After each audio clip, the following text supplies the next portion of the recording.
The key slid in, but it wouldn't turn. I jiggled it, the way you do when a lock is just being stubborn. It wasn't stubborn, it was defeated. The pins inside didn't recognize my worn brass key anymore. They had been replaced by a shiny new deadbolt I had never seen before.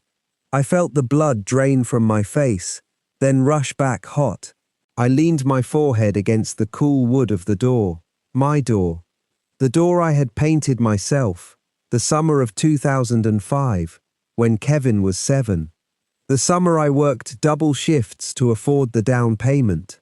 Inside, I could hear them, muffled laughter, the TV, my son and his wife. The dry Phoenix heat radiated off the front porch concrete, baking the back of my neck. I stepped back from the entryway, blinking against the glare of the May sun reflecting off the desert landscaping. My suitcase sat beside my ankles, filled with the 3 days of clothes I had packed for visiting my mother down in Tucson. They must have watched me drive away on Friday morning before calling the locksmith. I looked at the doorbell camera they had insisted on installing last month under the guise of neighborhood safety. The little blue light stared back at me, blinking in silent complicity. I didn't cry. I didn't scream. I pulled out my phone and called my lawyer. I had been waiting for this day. I just didn't think they would be stupid enough to give it to me. Mr. Kowalski answered on the second ring, his voice raspy and grounded with the weary competence of a man who had spent 40 years untangling human greed. "Linda," he said, before I could even speak, "you're back from Tucson." "They changed the locks, Arthur," I said, my voice steady enough to frighten even myself. "I'm standing on the front porch right now, and my key doesn't work." A heavy sigh crackled through the speaker.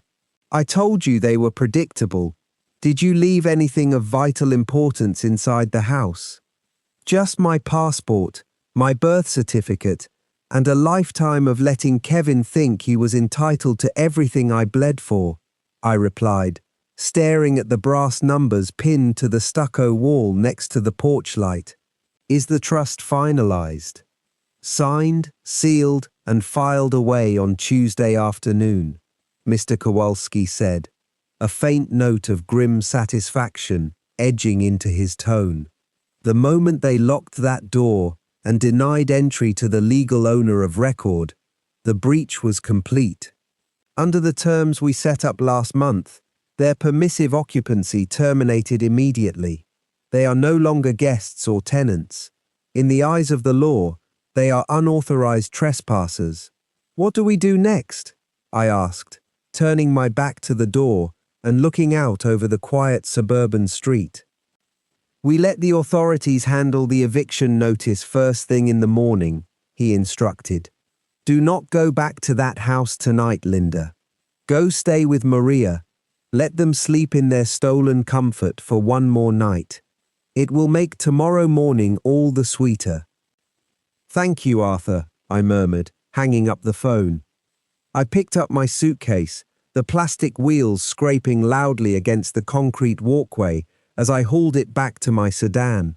The interior of the car was an oven, trapped by the desert afternoon, but I didn't turn on the AC right away. I just sat behind the steering wheel, staring at the rearview mirror and watching the front window of my house.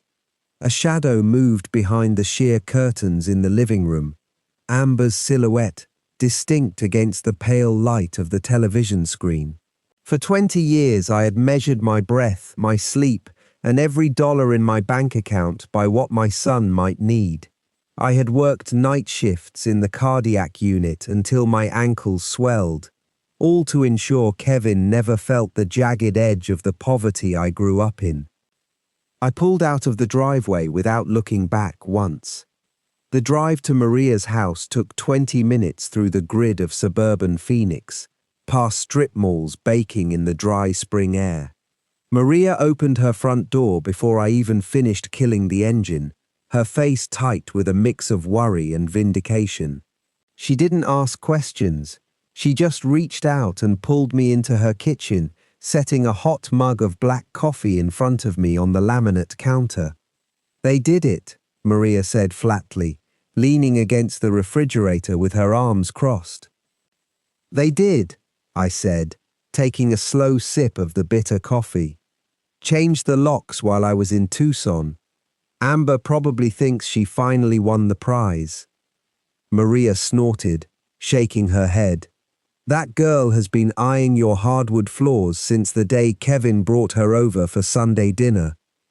She actually had the nerve to tell me at the grocery store last week that you were slowing down and needed to find a nice, quiet senior apartment. She thinks she's clever," I said, staring into the dark surface of the coffee. "She convinced Kevin that I wouldn't dare kick them out because of family. She forgot that I built this house brick by brick, without a single dollar from a man, and certainly without any help from her." Maria reached across the counter and squeezed my hand, her grip warm and calloused from decades of nursing. "You're sure about this, Linda? Once you file the trespass order, there's no going back with Kevin. He's going to beg, and he's going to cry." "Let him," I whispered, the weight of the last 20 years finally lifting off my chest. "He made his choice when he traded his mother for a deadbolt." Tomorrow morning, the sheriff's deputies would serve the notice, and the legal trap we had laid out would snap shut with absolute finality. They think they are winning by kicking me out, but they just lost everything. The house was a test, and they spectacularly failed. Sitting in Maria's spare guest room in the quiet Phoenix heat, I unpacked my small overnight bag and set my hairbrush on the wooden dresser. At the very bottom of the zipper pouch, pressed beneath a spare uniform and a pair of socks, I found a water-damaged photograph of Kevin when he was 7 years old. He was holding a plastic airplane in the front yard of the very house he had just locked me out of, grinning with a missing front tooth. I traced the glossy surface with my thumb, remembering the dry spring wind that had blown dust across our unpaved street back in 2005. That small snapshot triggered a crushing wave of nostalgia, dragging me back through 2 decades of relentless labor as a single mother, working double shifts at the hospital. I remembered the blistered hands and the endless nights on the surgical ward, trading my youth for a down payment on a modest 3-bedroom brick house in a working-class suburb. Back then, Kevin was my entire universe, the only reason I forced myself out of bed after 4 hours of sleep. I gave up promotions, social outings, and any thought of a romantic life so he could have brand-name shoes, a reliable used car for high school, and a stable roof over his head.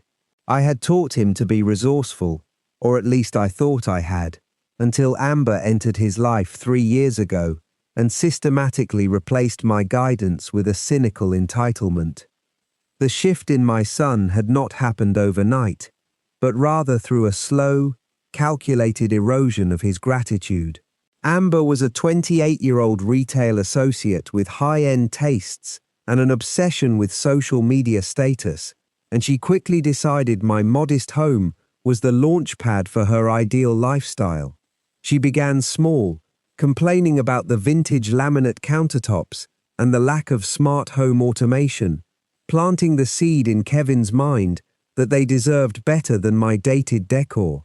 Whenever I came home from a 12-hour nursing shift with aching feet and a tired spine, I would find them sitting on my living room sofa planning renovations they couldn't afford. I walked over to the guest room window and stared out at the dusty desert street shimmering under the afternoon sun, letting my mind drift back to the pivotal dinner party that had changed everything. It was a stifling Tuesday evening 6 months ago when Amber had brought home takeout Thai food and poured cheap wine into my good crystal glasses. As we sat around the dining room table, she had smiled that bright plastic smile of hers and casually suggested that I should sign the house deed over to them to simplify our estate planning. "It just makes sense, Linda," she had purred, waving a fork around, while Kevin nodded like a trained seal. "We can take over the utility bills, and you can finally relax in a nice, quiet senior community without the burden of property taxes." I had kept my face completely neutral back then, merely nodding along while a cold rage crystallized inside my chest. They assumed I was an aging, compliant mother who would gladly hand over my life's work just to keep the peace and stay close to her only child. They completely underestimated the legal wall I had built with Mr. Kowalski, weeks after my own father walked out and left my mother stranded. I had kept the deed solely in my name for 20 years, and when Amber started pushing for ownership, I quietly transferred the property into a revocable family trust with strict occupancy clauses. That trip to Tucson to visit my elderly mother wasn't just a family visit, it was the final setup in a carefully orchestrated trap. I knew Amber had been urging Kevin to change the locks for weeks, and by leaving for the weekend, I handed them the exact opportunity they needed to hang themselves with their own rope. Their decision to lock me out constituted an illegal abandonment of their guest status and a direct breach of the trust's residential agreement, giving the sheriff grounds for immediate removal.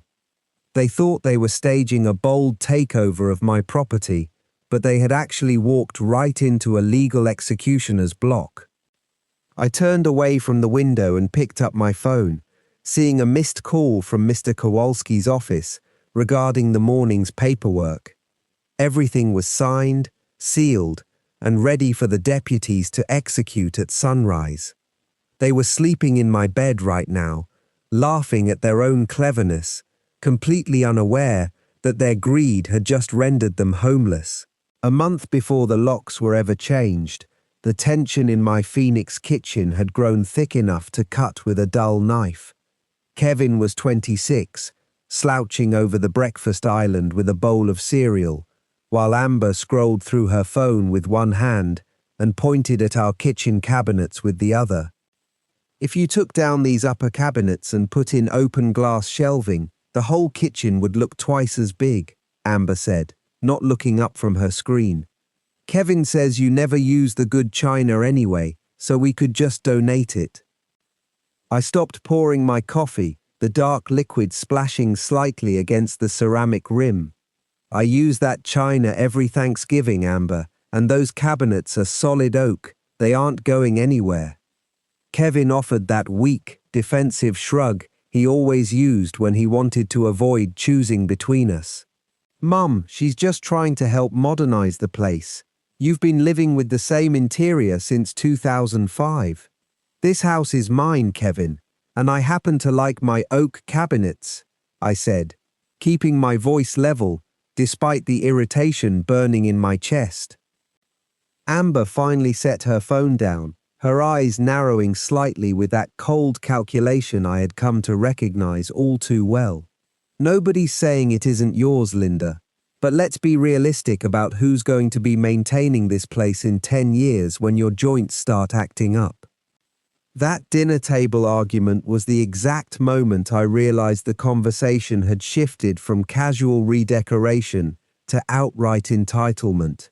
For months, Amber had been dropping hints about getting the deed transferred into young names for tax purposes, claiming it was standard procedure for modern families. The next afternoon, I drove across town to the office of Mr. Kowalski, the attorney who had helped me navigate my messy divorce and subsequent mortgage restructuring 2 decades ago. The office smelled of old paper and leather, a comforting contrast to the blistering Arizona heat baking the asphalt outside. "They're getting bolder, Frank," I told him, settling into the heavy leather armchair across from his mahogany desk. "Amber is convinced the house is practically theirs already, and Kevin is too spineless to correct her." Mr. Kowalski adjusted his wire-rimmed glasses and opened a thick manila folder containing the original property deeds. "Most children take their parents' sacrifices for granted, Linda, but actively plotting to take the asset is a different tier entirely. You want to proceed with the trust? I want absolute legal protection, I replied, signing my name across 3 separate documents that established the Harrison Family Trust. Put every square foot into the trust with strict occupancy clauses and leave me as the sole managing trustee. If they ever attempt an unauthorized lockout or try to claim residency rights without my written consent, it triggers an immediate forfeiture of any future inheritance. Mr. Kowalski handed me a copy in a heavy envelope, his expression solemn. This is a trap, Linda. Once this is filed, there's no turning back if they cross that line. Good, I said, sliding the envelope into my tote bag. Let them walk right into it. 2 weeks later, the mail brought a bulky envelope from the trust offices, containing a duplicate summary for my personal records. I left it sitting squarely on the entryway console table, half buried under a stack of utility bills and grocery circulars. Amber found it that evening while I was putting away groceries in the kitchen. I watched her reflection in the microwave door as she picked up the thick packet, her fingers tracing the embossed letterhead of the legal firm. "What's this about a family trust?" she asked, her voice dropping into that deceptively sweet tone she used whenever she was fishing for information. I turned around, wiping my hands on a dish towel, and met her gaze without blinking. "Just some estate planning, Amber. Updating the paperwork for my retirement accounts and property." She tossed the envelope back onto the console with a dismissive scoff, clearly deciding it was nothing more than tedious bureaucratic paperwork. "You're always worrying about things that are decades away. You should just sign the deed over to Kevin and let us handle the paperwork from now on." "I'll keep that in mind," I said softly, turning back to the pantry. She had no idea that the document she had just held in her hands was the legal executioner's block, waiting quietly for her own greed to pull the lever. The dry heat of Phoenix pressed against the windshield as I drove down Interstate 10, heading back from my mother's house in Tucson. The air conditioning hummed a steady tune, but my palms felt slick against the steering wheel. I checked the dash clock for the 4th time in 10 minutes. It was just past 5 in the afternoon on a Tuesday, and my phone sat quietly in the cup holder. My mother's house in Tucson had always offered a quiet sort of refuge, but this weekend the air had felt thin and distracted. Every time I looked at her frail hands folding laundry, I kept thinking about the paperwork sitting in Mr. Kowalski's office and the trap waiting to spring in my own driveway. Kevin had called once on Sunday afternoon to ask if I was staying an extra day. His voice had sounded hurried, too high-pitched, masking an eagerness he thought he was hiding well. "No, honey, I'm heading home right on schedule," I had told him, keeping my tone mild and unsuspecting. "Oh, right. Drive safe, Mum," he had replied, before hanging up with uncharacteristic haste. I knew exactly what that haste meant. Amber had spent the entire previous week complaining about my clutter, my cooking smells, and my presence in what she considered her rightful home. They had spent months treating me like an inconvenient landlord in my own 3-bedroom house, waiting for a weekend when I was safely out of town to make their move. They assumed I would return on Tuesday evening, tired from the drive, and find myself locked out with nowhere to turn. They were counting on my maternal guilt to force me into renting a small apartment while they settled comfortably into the master bedroom. By the time I reached the outskirts of Casa Grande, the sun had dipped lower, casting a bruised orange glow over the desert scrub. I exited the interstate to pull into a gas station, needing both fuel and a moment to collect my thoughts before the final stretch. As the pump clicked off, I pulled out a small leather notebook from my purse, flipping to the page where Mr. Kowalski had itemized the legal steps. Revoking a dependent adult child's residency required specific notices under Arizona law if mail was received there, but gifting a home or allowing unauthorized occupancy without a lease created an entirely different set of leverage points. Kowalski had made it clear, let them overreach completely. Once they altered the property or locked out the legal owner without a formal eviction filing, the civil infraction became a criminal trespass issue, opening the door for an immediate police escort and a formal trespass warning. I tossed the notebook back into my bag and dialed my attorney's office directly. Kowalski answered on the third ring, his voice dry and paper rustling. "They're moving right on schedule," I told him, leaning against the warm metal of my car door. "Any deviation?" he asked. "None. Kevin is entirely under her thumb, and Amber thinks she's outsmarted an old woman." "Good. Keep your phone on. Once Mrs. Gable confirms the locksmith is finished and they've brought their luggage inside, call the non-emergency dispatch line we discussed. Do not confront them yourself. Let the badges establish the boundary line." "Understood," I said, ending the call before he could offer any unnecessary reassurance.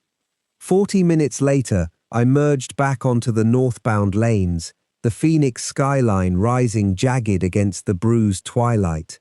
My phone finally buzzed against the plastic cup holder, sharp and jarring in the quiet car. I pulled over onto the dusty shoulder of the interstate, watching the semi-trucks roar past in a blur of heated air. The notification was a text message from Mrs. Gable, the retired postal worker who lived directly across the street from my house. "Linda, there's a locksmith van in your driveway right now," the message read. "Kevin and Amber are standing on the porch talking to the technician." A cold, heavy satisfaction settled deep into my chest, replacing the last lingering traces of maternal doubt. The executioner's block had just fallen, exactly as Mr. Kowalski and I had planned. I didn't feel a shred of sorrow, only the sharp, clean focus of a woman who had finally stopped bargaining for love. I slipped the phone back into my pocket, checked my mirrors, and merged smoothly back into the northbound traffic toward Phoenix. The dry Arizona heat radiated off the asphalt as I pulled my sedan into the gravel parking lot behind Mr. Kowalski's office building. Inside, the air conditioning hummed a low, mechanical tune that contrasted sharply with the rising panic of my own thoughts. I walked past the frosted glass doors, my boots clicking rhythmically against the polished tile floor. Mr. Kowalski was already waiting at his mahogany conference table, 2 freshly printed copies of the eviction summons, resting neatly beside a silver pen. He looked up, his weathered face creased by a lifetime of handling bitter domestic disputes. "You're right on time, Linda," he said, gesturing toward the empty leather chair opposite him. "The sheriff's deputies have been briefed, and they'll be at the property by 9 o'clock tomorrow morning." I sat down and pulled the manila folder from my tote bag, sliding it across the desk. "I want to make sure there are no loopholes left for them to crawl through. Amber thinks she's untouchable because she's married to my son." "There are no loopholes," Mr. Kowalski replied, tapping the edge of the summons with a manicured finger. "By changing the locks while you were away, they formally breached the residential occupancy agreement of the trust. Furthermore, because the property is solely in your name and they were registered only as temporary guests, their actions constitute an illegal lockout and a forfeiture of their residency status. They've legally evicted themselves." A wave of profound relief washed over me, heavy and grounding like a cold drink of water on a scorching desert afternoon. I picked up the silver pen, my hand steady, and signed my name across the designated line with absolute finality. This simple stroke of ink marked the official end of 20 years of unreciprocated sacrifice and quiet endurance. For 2 decades, I had worked double shifts at the hospital to provide a stable life for Kevin, only to watch him hand over his loyalty to a woman who viewed me as a liability. The emotional reward of this moment wasn't joy.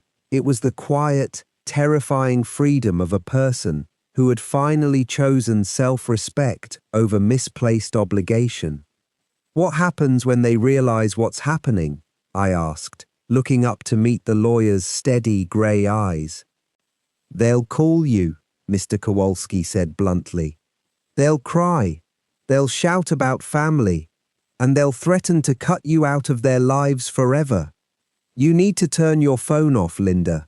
Let the law handle the transition." I nodded slowly, sliding my copy of the paperwork back into the safety of my bag.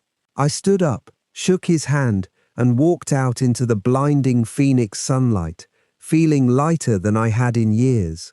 The drive back to the neighborhood took 20 minutes through familiar sun-bleached streets lined with Palo Verde trees. I didn't turn my phone off yet. I wanted to see how this final chapter would unfold from the very edge of the stage. My sedan rounded the final corner of my street, the familiar single-story house coming into view under the harsh desert sun. Kevin's battered blue pickup truck was parked directly in the middle of the driveway, a glaring symbol of their arrogant entitlement. I pulled my car to the curb 3 houses down, killing the engine and sitting in the sudden, heavy silence of the cabin. My heart beat with a slow, measured rhythm as I unlatched my seatbelt and reached for the door handle. I stepped out onto the sidewalk, the dry heat wrapping around me like a heavy wool blanket. I walked up the concrete walkway, my footsteps steady against the cracked paving stones. Standing on the front porch, I looked at the shiny new deadbolt gleaming maliciously in the afternoon light. I raised my hand, curled my fingers into a fist, and knocked hard 3 times against the heavy wood door. The dead wood of the door absorbed the sound of my knuckles, heavy and dull, before a muffled shuffle reached me from the hallway. The interior deadbolt turned with a sharp metallic click that echoed across the empty porch, and the door swung inward on its freshly oiled hinges. Kevin stood on the threshold wearing an oversized graphic tee, his expression shifting from an annoyed scowl to sheer, frozen bewilderment as he focused on my face. Behind him, Amber materialized over his shoulder, her eyes narrowing as she realized the figure standing under the desert sun was not a stray delivery driver or a neighbor asking to borrow a ladder. "Mum," Kevin said, his hand still resting on the polished brass doorknob like a lifeline. "What are you doing back? I thought you were staying in Tucson through the weekend with Grandma." "Plans change, Kevin," I said, my voice level and entirely devoid of the warmth he had spent his entire life taking for granted. I didn't wait for an invitation to cross the threshold, stepping forward with enough deliberate weight that Kevin instinctively retreated a half step into the entryway. Amber pushed past him, her posture rigid as she planted her hands on her hips, her face twisting into an aggressive, defensive mask. "You can't just show up and demand entry to a home that isn't legally yours anymore," Amber snapped, her voice rising shrilly as she blocked the hallway leading to the kitchen. "We live here now. Kevin told you we were taking over the household management so you could finally retire and stop working yourself to the bone." "Is that what he called it?" I asked, turning my gaze from her to my son, whose shoulders had already begun to round under the weight of my scrutiny. Management, or was it an eviction dressed up as a favor? "Mum, come on," Kevin muttered, his eyes darting nervously toward the floorboards between us. "Amber just thought it would be easier if we handled the mortgage and bills from now on. You've worked double shifts at the hospital for 20 years. It's time to let go." "I've worked those shifts to keep a roof over my head, not to hand it over to a pair of ungrateful vultures who change the locks while I'm out of town," I replied, pulling the manila folder from beneath my arm. Amber let out a sharp, mocking laugh that sounded brittle and forced. "Oh, stop with the dramatic victim routine, Linda. Everyone knows older parents eventually sign their property over to their children. You're just mad that we didn't ask your permission first." I slid the heavy document out of the folder and held it out, the crisp white paper catching the harsh light of the entryway fixture. You didn't ask permission because you assumed I was too weak to fight back, and you didn't check the deed because you're both too arrogant to do basic due diligence. Kevin squinted at the first page, his brow furrowing as his eyes scanned the legal header embossed with the seal of the Maricopa County Recorder's Office. What is this? It's just a trust document. That doesn't mean anything. You said you were updating your will. I updated more than a will, Kevin, I said, stepping closer until the clean scent of Amber's expensive perfume was overpowered by the smell of dust and old paper. This house has been in a revocable family trust for the last month, with strict occupancy clauses stating that any unauthorized alteration of the property or illegal exclusion of the primary trustee constitutes immediate forfeiture of residential rights. Amber snatched the paper from Kevin's hands, her eyes scanning the dense legal jargon with a speed that suddenly gave way to a sickening pallor. Her hands began to tremble, the crisp pages fluttering against her blouse as the reality of the clauses registered. This is a trick, Amber stammered, her voice dropping into a panicked, frantic register. You can't just do that. Kevin is your only son. You legally have to provide for him. The law requires me to provide for a dependent minor, Amber, not a 26-year-old car salesman and his gold-digging wife, I said coldly, watching the color drain completely from her face. And by changing the locks and barring the primary owner from her own property, you triggered a 60-day immediate eviction clause for unauthorized occupants. Before either could formulate a response, the crunch of heavy gravel announced a marked Maricopa County Sheriff's cruiser pulling up directly behind Kevin's battered pickup truck. Two uniformed deputies stepped out, their boots crunching purposefully against the driveway as they walked up the concrete walkway toward the open front door. Kevin turned his head toward the window, his voice cracking into a pathetic, high-pitched plea as he saw the badges glinting in the afternoon sun. "Mum, you called the cops on us. Are you insane? We're family." "Family doesn't lock their mother out in the street," I said, turning away as the deputies stepped onto the porch.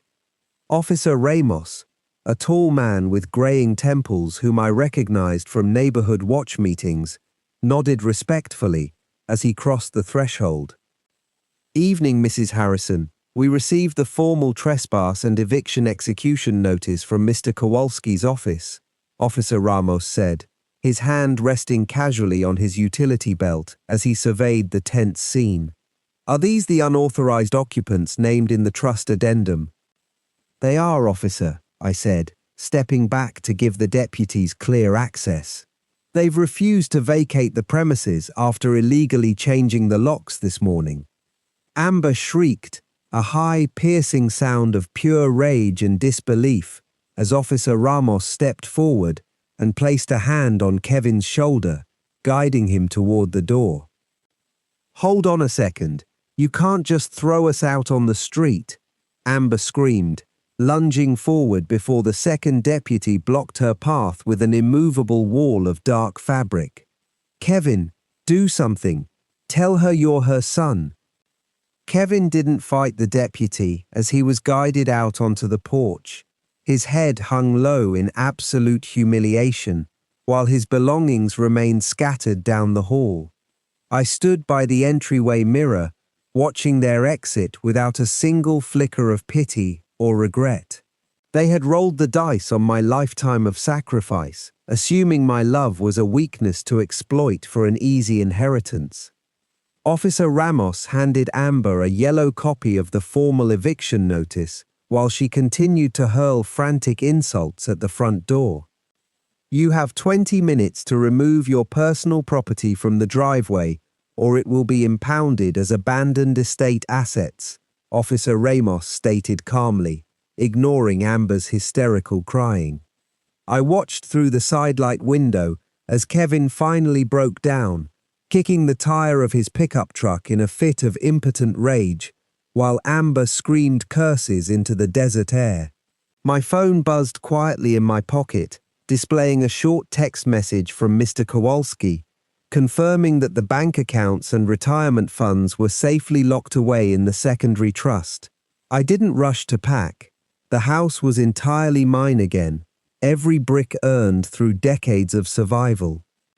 The sun dipped below the jagged silhouette of the Phoenix Mountains, casting long shadows across the freshly swept hardwood floors. I walked into the kitchen, poured a clean glass of ice water, and listened to the distant, furious revving of Kevin's truck engine as they packed their remaining bags under the neighborhood's gaze. My phone buzzed a second time, this time an email notification from a real estate agent in San Diego regarding the coastal condo I had already put a deposit on for next month.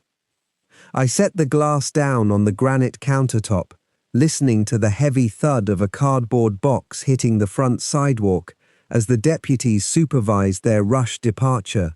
A for sale sign stood planted squarely in the dry, baked earth of the front yard, the bold red lettering catching the harsh afternoon glare. I stood on the porch, taking one last look around the empty living room, where every scuff mark on the baseboards used to tell a story of raising a child alone. The walls were bare now, stripped of the framed photographs and memories that once made this place feel like a sanctuary instead of a battlefield. My phone buzzed against my palm, a quiet notification reminding me that the closing paperwork had cleared the escrow office just an hour ago. The proceeds from the sale, including the $50,000 I had originally intended to hand over to Kevin as a down payment gift, were safely deposited into my own private account. I locked the front door for the very last time, sliding the heavy brass key into my purse alongside the title deeds to my new life. Kevin and Amber were nowhere to be seen, having retreated to a cramped downtown apartment where reality was finally setting in without a safety net. I walked down the concrete path to my sedan, the dry desert breeze catching the hem of my blouse and carrying the faint scent of creosote. My phone rang with an unfamiliar area code, and I answered it while sliding into the driver's seat and turning the air conditioning up to high. "Miss Harrison, this is the leasing office at the Pacific Terrace in San Diego," a polite voice said over the line. "We received your wire transfer for the coastal condo. Are you still set to arrive for your key pickup tomorrow evening?" "Yes, I am," I said, my voice steady and clear against the hum of the engine. "I'll be driving in tomorrow afternoon." "Wonderful. We'll have your parking pass and keys ready at the front desk when you get here." "Thank you," I replied, ending the call and tossing the phone onto the passenger seat. Before heading to the highway, I made a deliberate detour to the bank branch downtown to finalize the wire transfer, moving my savings into a secure, high-yield portfolio. The teller, a young man with kind eyes, processed the transaction with quiet professionalism, handing me the printed receipt without unnecessary small talk. Slipping the paper into my folder, I felt an anchor lift from my chest. For years, every financial decision had been filtered through the lens of what Kevin might need, what emergencies he might manufacture, or how I could cushion his perpetual falls. Now, the numbers on the statement represented only my own labor and my own future. I merged onto the interstate as the afternoon shadows lengthened, leaving the flat suburban grid behind for the open desert highway. The drive to Sky Harbor International Airport felt smooth and effortless, the city buildings blurring past as the road stretched toward the horizon. When I pulled into the terminal drop-off zone, a porter greeted me with a polite nod, taking my single lightweight suitcase from the trunk. I walked through the sliding automatic doors into the cool, climate-controlled concourse, my steps light and unhurried on the polished tile floor. At the check-in kiosk, I printed my boarding pass and dropped my bag at the baggage belt, keeping only my carry-on.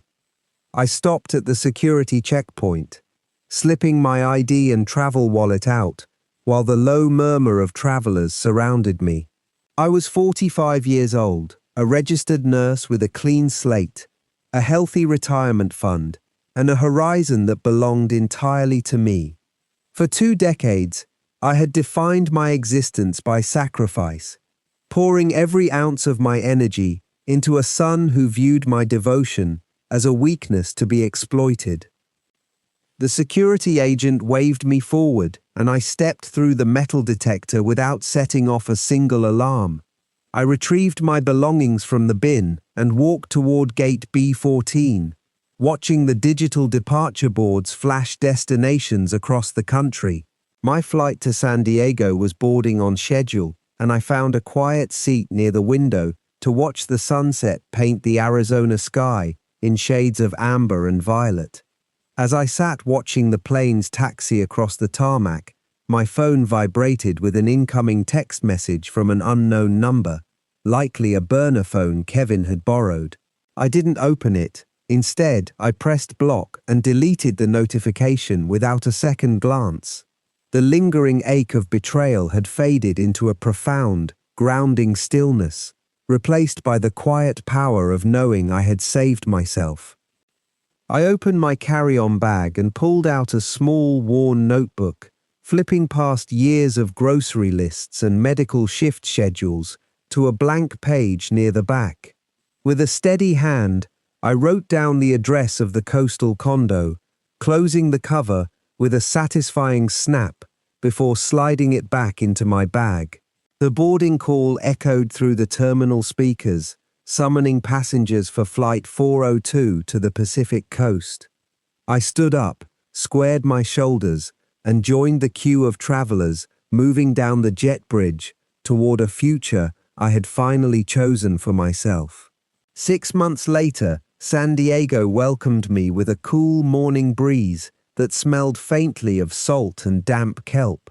I sat on the balcony of my new coastal condo, a steaming mug of black coffee cradled between my palms, watching the Pacific Ocean stretch endlessly toward the horizon. The memory of the dry, suffocating heat of Phoenix felt like a lifetime away, belonging to a different person entirely. I took a slow sip, letting the warmth settle into my chest as the sun began to clear the rooftops across the street. The legal battles were all behind me now, leaving nothing in their wake except this hard-won silence. Selling the Phoenix house had been remarkably straightforward once the trespass orders and trust documents had done their devastating work.